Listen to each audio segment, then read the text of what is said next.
Recibimos ahora en la sede de EDPP al señor Rodrigo Salazar Zimmerman, quien es el director ejecutivo del Consejo de la Prensa Peruana, CPP, que forma parte, junto a otras 13 instituciones, de la plataforma Vigilantes, que ha publicado un comunicado el día de ayer, dando cuenta de los grandes temas que tienen que ver con la libertad de prensa y los derechos fundamentales en general. Antes de hablar sobre el contenido de ese comunicado, naturalmente, estoy seguro que usted querrá rendir homenaje a Bernardo Roca Rey, fallecido ayer, que fue presidente del Consejo de la Prensa Peruana, y una persona sumamente comprometida con la libertad de prensa y de expresión en nuestro país. Sin duda, Fernando. Bernardo, estamos en el Consejo de la Prensa Peruana muy apenados por el fallecimiento de Bernardo, una persona que no solamente lideró el Consejo de la Prensa como presidente, sino también una persona que luchó decididamente por la libertad de expresión en este país. Fue una persona muy importante, diría fundamental, en la creación de Canal N, de la revista Somos, y por supuesto en el Grupo del Comercio, pero más allá de eso también era una persona muy comprometida con la gastronomía peruana y un desarrollador y productor de vinos y piscos muy importante además.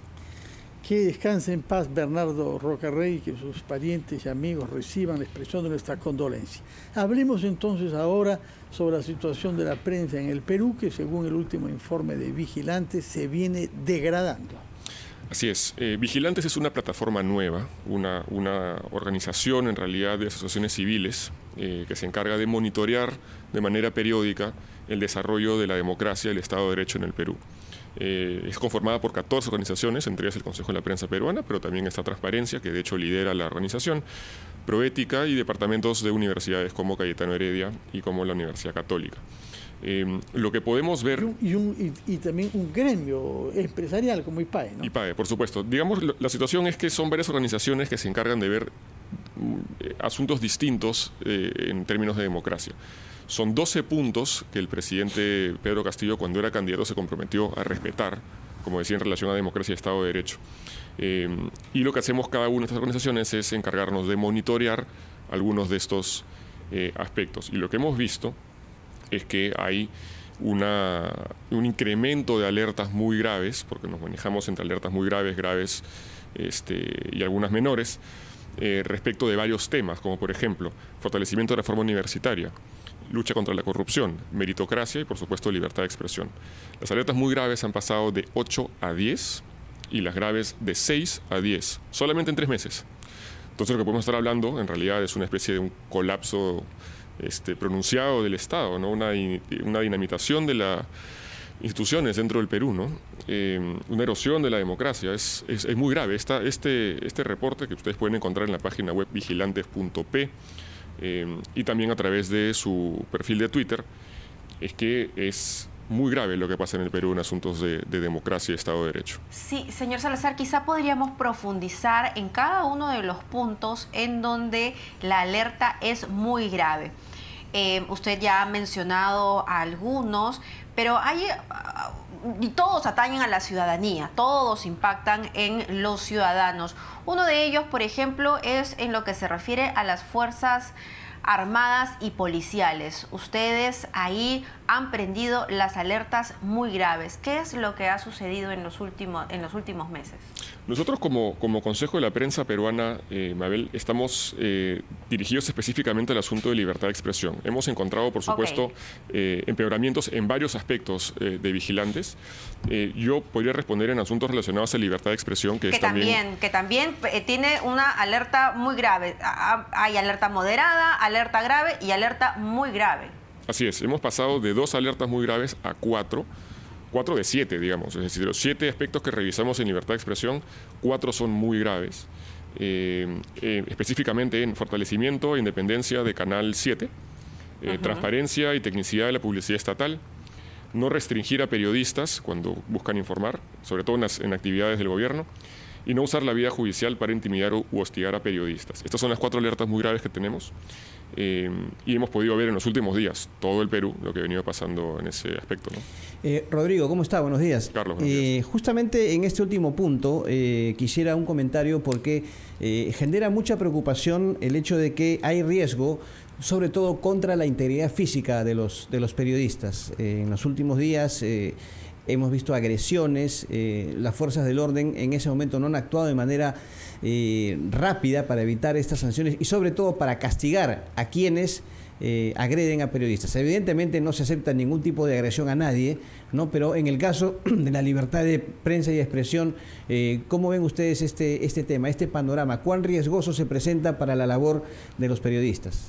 Ya no solamente podemos hablar de preocupación, Carlos, podemos hablar de una situación en la cual los periodistas estamos constantemente asediados, ¿no? Que le peguen a un periodista, como ha pasado la semana pasada recientemente, sí. O que los mismos, digamos, personas encargadas de la seguridad del presidente Castillo hayan hecho lo mismo y que haya pedido disculpas y luego suceda otra vez. Lo que sucede ahí es que se convierte el periodismo en una actividad cada vez de más riesgo. Y pegarle a un periodista es como pegarle a un mensajero, ¿no? Es en realidad algo pues, que es inaceptable y que se condena desde la Sociedad Interamericana de Prensa, se condena desde la CIDH, desde otros organismos más. Y seguramente, y lamentablemente, va a pasar de nuevo. Y las autoridades no hacen nada al respecto. Las autoridades no investigan, las autoridades no levantan ningún tipo de investigación, ni la policía, ni nadie más. Tenemos grupos recalcitrantes que van a la casa de periodistas a insultar, a agredir. Saben quiénes son las autoridades, sabemos quiénes son las personas, pero nadie hace nada, ¿no? Es como esperar a que algo peor pase, ¿no? Sí, señor Salazar, en estos momentos muchos nos deben estar escuchando y cada uno debe tener una idea sobre sus periodistas o sobre los medios de comunicación que consumen. Recibimos calificativos todos los días, para bien o para mal, ¿no? Con esto quiero decir que no somos una perita en dulce, pero ¿por qué es que los ciudadanos deben estar preocupados por estos agravios contra la prensa? Porque los agravios contra la prensa nunca terminan con la prensa solamente, van más allá.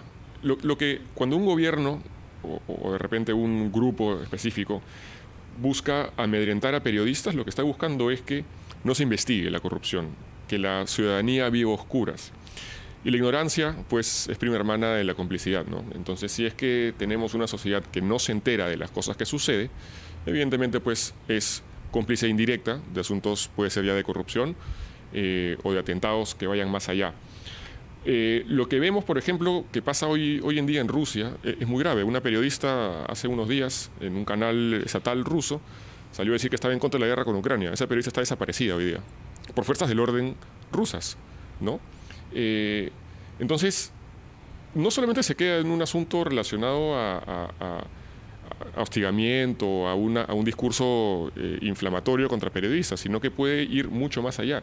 Y si el discurso no se frena, las acciones pueden ser ya físicas, que es mucho más grave todavía. Ahora, no hace falta ir tan lejos como Rusia, porque en nuestra región hemos visto particularmente en Nicaragua, antes lo hemos visto en Venezuela y por supuesto en Cuba, pero lo de Nicaragua es particularmente grosero porque se ve claramente el proceso que hay riesgo de ver en el Perú, que se pase los insultos verbales a la violencia física. Y lamentablemente insultos verbales hemos visto por parte de autoridades del Estado. Periodista mermelero, periodista vendido, periodista golpista, etcétera. Y con ese tipo de insultos se termina por justificar a los que pasan al acto y pegan. No solamente golpear. Una colega nuestra ha sido arrastrada del cabello, y me parece que esto tenía lugar el Día Internacional de la Mujer. De la misma manera que un camarógrafo ha sido arrebatado de su instrumento de trabajo y proyectado al suelo para destruirlo. Estamos ante actos de violencia que han sido precedidos por agravios verbales, en parte pronunciados por autoridades del Estado. Sin duda, el lenguaje crea el contexto para esto, ¿no? Si el mismo presidente y el mismo premier son personas que se encargan de crear esta narrativa sobre los medios de comunicación malos, entre comillas, no hay, digamos, no es extraño pensar que luego esto pueda llegar a la violencia. Y, digamos, romperle la cámara a un periodista, jalar del pelo a una periodista, es un acto de agresión físico muy grave. Vamos a esperar que haya que nos tiren piedras, un balazo, que secuestren a alguien. Ha pasado. Bueno, tirar piedras, creo que hasta hay un ministro que sabe sobre tirar piedras o incluso participar en golpear con piedras en el rostro de alguien. Muchas gracias, señor Rodrigo Salazar Zimmerman. Recuerdo que usted es el director ejecutivo del Consejo de la Prensa Peruana y es el título el representante de esta institución de la sociedad civil en el seno de la plataforma Vigilantes, que reúne a 14 asociaciones de la sociedad civil para velar por el respeto por la democracia y el Estado de Derecho en nuestro país. Muchas gracias, y hay que leer con mucha atención el informe en donde se acentúan las alertas graves que se cierren como amenaza a nuestros derechos fundamentales. Gracias por su presencia acá y muy buenos días. Muchas gracias. Vamos a ir a la pausa de la media hora y regresamos a Ampliación de Noticias.